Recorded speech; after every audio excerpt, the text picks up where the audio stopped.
Y completo las presentaciones de la mesa. Paula, muy bienvenida, ¿cómo estás? Buenas noches, ¿todo bien? Alfredo, muy bienvenido. ¿Qué tal, José? ¿Cómo andás? Juliana Santillán, bienvenida. Gracias, José, buenas noches. Y todos ya estaban presentados de antemano. ¿Por qué hizo el presidente la cadena que hizo y para qué? A ver, nosotros tenemos que entender que Argentina estaba con una incertidumbre quizás sobre algunas medidas o qué iba a pasar con esta actitud del Congreso a partir de que se emiten leyes las cuales no se sabe cómo se van a pagar. Como decían recién, obviamente existe la ley de administración financiera que es sistemáticamente violada por todos los proyectos de ley porque ninguno dice cómo se va a pagar y de dónde se va a sacar.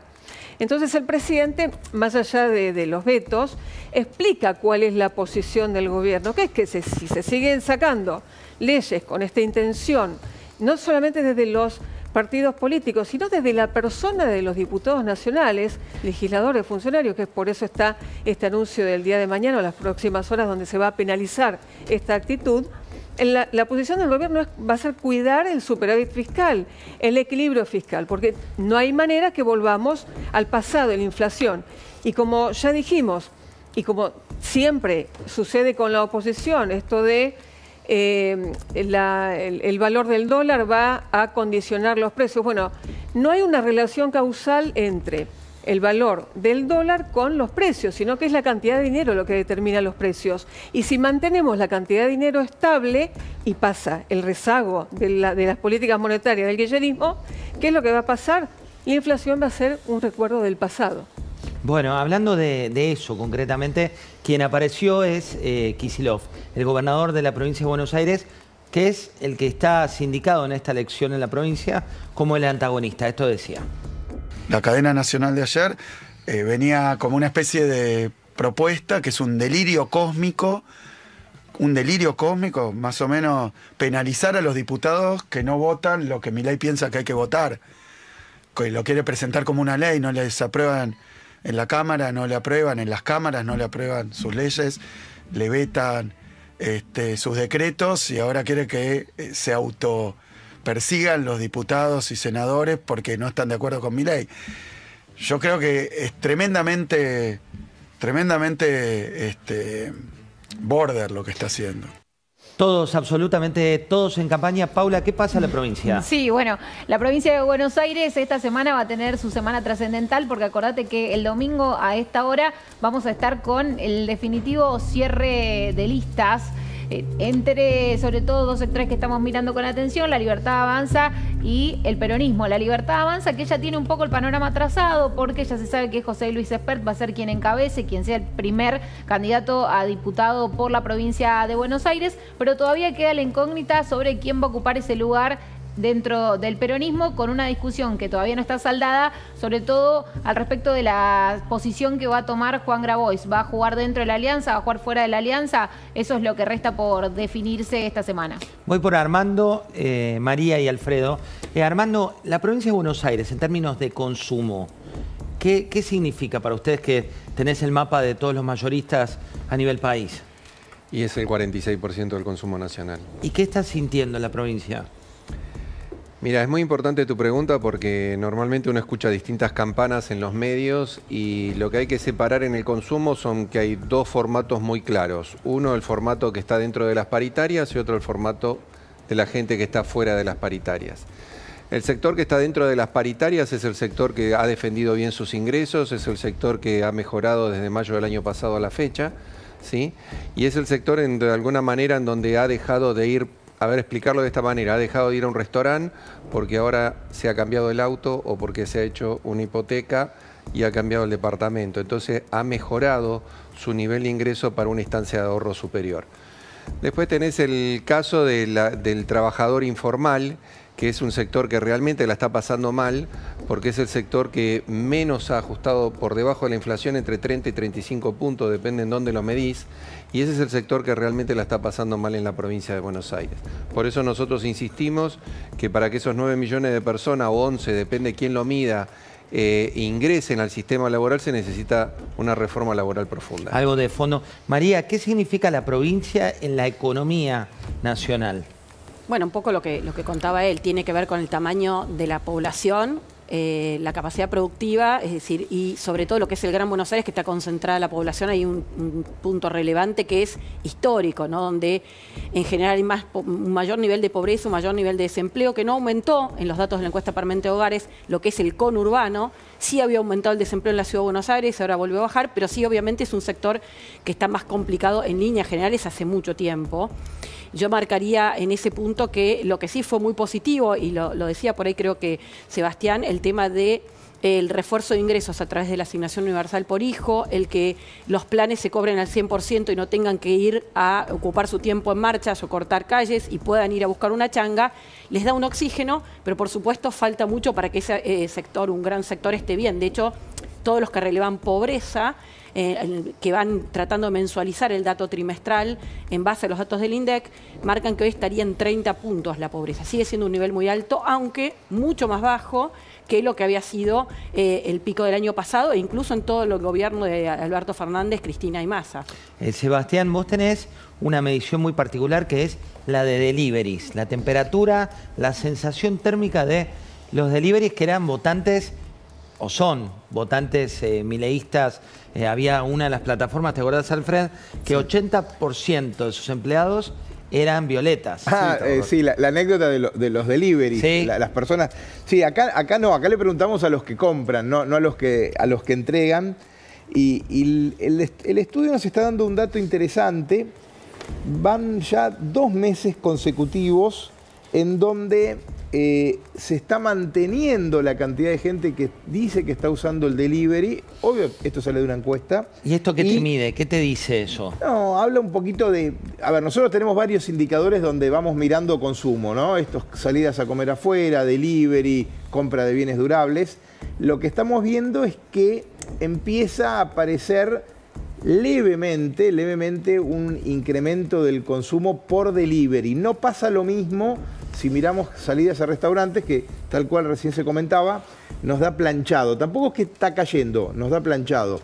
Un dato importante, si uno mira datos de ocupación, una de las categorías ocupacionales que más crece es el rubro de entregadores de delivery, que son la mayoría monotributistas. Bueno, cuando mirás el empleo, ¿no, Alfred? La creación de empleo, la mayoría están siendo monotributistas. Sí, empleo formal es lamentablemente lo que no crece. Argentina está estancado de hace más de 15, 20 años en torno a los 6 millones de empleos formales. Y lo que está pasando, el dato positivo es que no está aumentando el desempleo, que es un gran temor cuando el gobierno impuso este plan económico. Había muchas alertadas, esto va a pasar como en los 90, se va a disparar el desempleo, en parte porque también cambió la forma de trabajo, digamos, lo que pasó es el crecimiento de estas modalidades que no existían hace 20 años.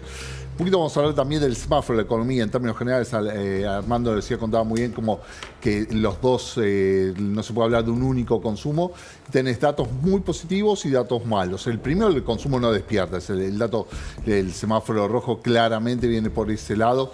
Hoy se conocieron los datos de CAME, caída en las ventas pymes, caída intermensual e interanual. Es decir, julio anduvo peor que junio y junio del 2025 fue bastante peor que julio del año pasado. No todos los datos son malos.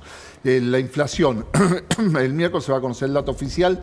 Hubo un anticipo que no fue bueno, el dato de la ciudad de Buenos Aires, que fue el 2,5, el dato del nacional es alto. Es alto. Sí. Pero cuando vos te pones a peinar el dato, lo que decía Sucho, de que no hubo tanto pass-through, no hubo tanto el impacto del dólar en los precios, lo que aumentó en alimentos, que fue un aumento importante, fue más que nada todo el tema de los alimentos frescos, que se mueven con una lógica diferente a la del dólar. Es el tema de estacionalidad, el tema de la época del año y sequía, lluvias. Los alimentos envasados, que es el core de la inflación, no se movieron. Es un dato bueno y está vinculado a esto, se tranquilizó el dólar.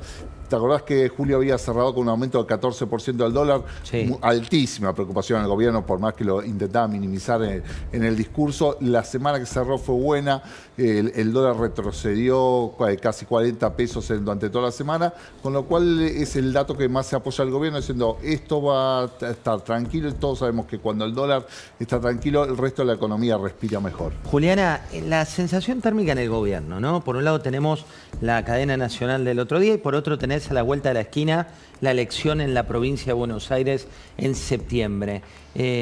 ¿Qué significa para ustedes un triunfo en provincia o una derrota? Bueno, por supuesto que todo lo que viene del lado de la oposición en el pedido de sesiones extraordinarias como la última es para romper el equilibrio fiscal. Son leyes que si las tuviéramos que pagar o financiar si fueran ley, saldrían de la emisión monetaria. Y ya sabemos lo que pasa cuando hay que emitir moneda para pagar las leyes de la casta política que no te dice ni siquiera cómo la van a pagar, por lo cual entran al Congreso. Lo que está a la vuelta de la esquina es una elección donde el kirchnerismo está sumamente asustado, tiene miedo, manda obviamente a los diputados nacionales de la provincia de Buenos Aires a sacar dictamen para sesiones que son inviables en cuanto al pago de cómo se van a financiar esos gastos, como por ejemplo los aumentos, que detrás de causas nobles lo único que encierran es gasto público y no se sabe de dónde se va a financiar. Por supuesto que ganar la provincia de Buenos Aires es, como yo digo siempre, pegarle en las rodillas al kirchnerismo para la elección de octubre y luego, obviamente, la gran pelea final, la pelea mano a mano de Javier Milei, que es en el 2027. Cristian, hay una intención por parte del Poder Ejecutivo Nacional de, lo venía diciendo el presidente hace tiempo, de meter presos a todos aquellos que emitan dinero a futuro, o ahora lo que anunció el viernes con una denuncia eventualmente penal para quienes no lleven adelante este tipo de respaldo, ¿no?, en proyectos que generen gasto. ¿Eso es viable jurídicamente? Para mí no hay ninguna posibilidad. No le veo, no me entra en la cabeza cómo podría diseñarse un proyecto de ley que establezca un delito para aquellos diputados y senadores que aprueben una ley, independientemente del motivo, independientemente de cuál sea el contenido de la ley. Pero José, acá también hay que analizar no la foto, sino la película. Estamos hablando de un escenario en donde en la República Argentina no tenemos aprobación del presupuesto. Frente a esta situación, por el motivo que sea, no me interesa a mí entrar en ese debate, pero la consecuencia de esto es que otro de los órganos del Estado, en este caso el Congreso de la Nación, lleva adelante la política pública. Vivimos en una república compuesta por el presidente, poder ejecutivo, legislativo y también judicial, y el Congreso de la Nación aprueba los proyectos de ley que le parecen pertinentes. El presidente tiene la facultad constitucional de vetarla, y ese es el juego, ese es el equilibrio de poderes. Por lo tanto, el estar fijando una penalidad para los legisladores que aprueban un proyecto de ley, me parece que es atarle las manos, y eso atenta contra el equilibrio de poderes. Déjame agregar que si hoy no tenemos presupuesto es por algo muy sencillo, porque no se pone de acuerdo en números viables, es decir, la oposición no se pone de acuerdo en un presupuesto viable, pagable, como tienen que ser, por ejemplo, las leyes que saque el Congreso. Tienen que ser pagables, tiene que ser algo real. Todo es irreal en el Congreso. ¿Cómo vamos a tener presupuestos si todas las propuestas de la oposición son inviables? Es decir, pasan lo que tiene que ver el equilibrio fiscal y pone en riesgo el superávit fiscal, que no nos olvidemos que el equilibrio es una cosa, pero lo que garantiza el posible superávit es que no nos salgamos de ese equilibrio fiscal que se llegó a tener en los 70 días del comienzo del gobierno de Javier Milei, es decir, algo histórico. Yo por eso no entraba en ese debate, diputada, porque corresponde a que sean los legisladores, usted en este caso y el presidente de la Nación, los que, en el orden inverso, primero elaboren el presupuesto y luego lo apruebe el Congreso de la Nación. Pero la consecuencia de esto no puede ser de ninguna manera que se sancione al Congreso de la Nación cuando lleva adelante su instancia legislativa. El presidente tiene una herramienta, el presidente tiene la herramienta que es el veto presidencial.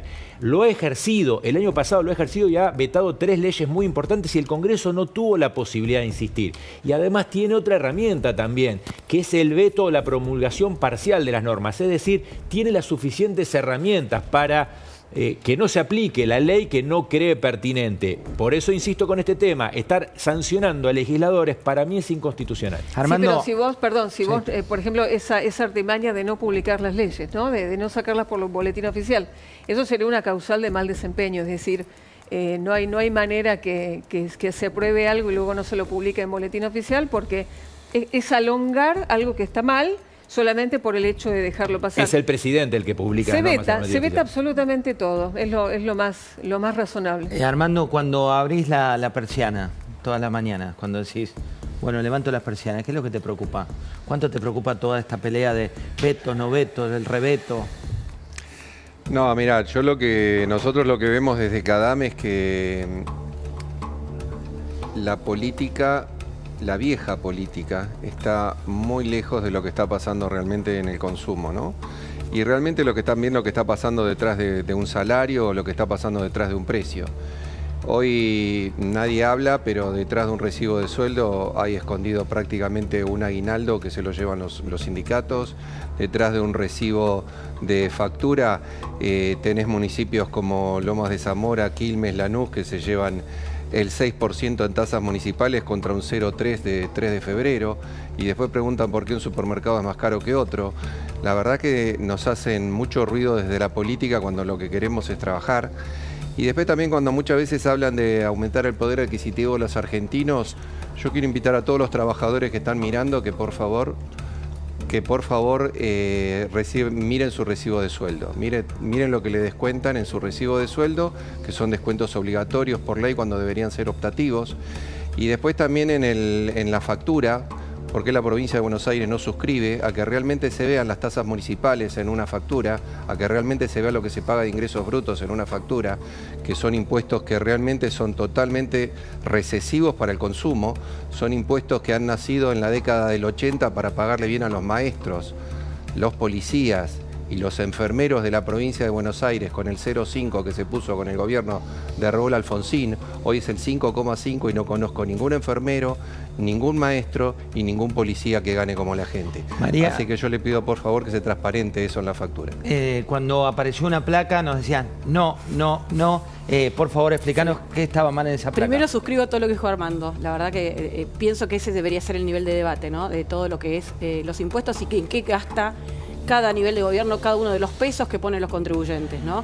Porque eso es lo que al final impacta en el poder de compra. No es solo lo que ganás, sino lo que te cuestan las cosas y atrás de eso.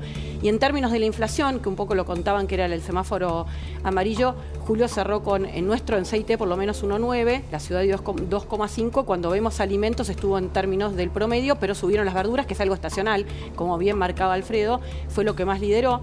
Pero en la primera semana de agosto nosotros no vimos 2% de aumento, de hecho vimos mucho menos. Y cuando uno ve las 4 semanas móviles, promedio de las 4 semanas contra las 4 semanas anteriores, la inflación nos siguió bajando incluso. Agosto es un mes más tranquilo que julio, en lo que tiene que ver con turismo, con otros rubros, pero en líneas generales no vimos un cambio relevante en la inflación. Obviamente hay precios que suben porque hay inflación, pero dentro de lo que es alimentos cambió esa composición. Nosotros no estamos viendo un salto en líneas generales en los precios al consumidor de todo el relevamiento que nosotros hacemos. Si suenan en tu cabeza, tienen que sonar en tu radio. Poné en La Nación 104.9 más música, escuchala también online o desde la app de La Nación. 2 minutos de corte y ya volvemos.